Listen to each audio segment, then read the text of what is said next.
ઓલપાડના ગોથાણ કોસાડ વચ્ચે ટ્રેનનો ડબ્બો અલગ થઈ ગયો હતો. આ બનાવને પગલે રેલવે વિભાગ દોડતું થઈ ગયું હતું અને ફરી ટ્રેન કાર્યરત કરવા કામગીરી હાથ ધરવામાં આવી. ઓલપાડના ગોથાણ કોસાડ વચ્ચે ટ્રેનનો ડબ્બો અલગ થઈ જવાની ઘટના પ્રકાશમાં આવી છે, જ્યાં ડબલ ડેકર ટ્રેનનો એક ડબ્બો અલગ થઈ ગયો હતો. આ બનાવને પગલે રેલવે વિભાગને જાણ થતાં રેલવે વિભાગ દોડતું થઈ ગયું હતું અને હાલ ફરી ટ્રેન કાર્યરત કરવા માટેની કામગીરી હાથ ધરવામાં આવી છે. ઇકબાલ મમદાની. ઇકબાલભાઈ, શું ઘટના બની છે?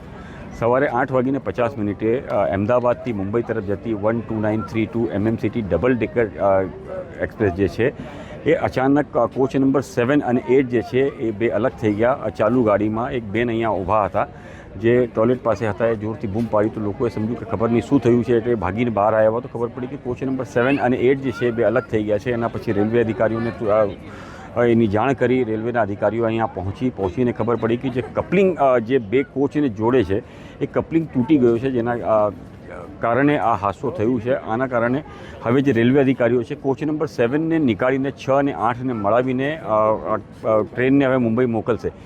આ પૂરી ઘટના માટે જે લોકો છે બહુ ગભરાયેલા છે. આપણે ઈશ્વરની કૃપા જ માની શકીએ કે આ એક બહુ મોટી ઘટના હતી જે આજે ડિરેલ અગર થાત તો લગભગ બહુ મોટું નુકસાન થાત. ઈશ્વરે એમાં કૃપા કરી છે. Reporter Arvind Rathod, Janadesh news, Surat.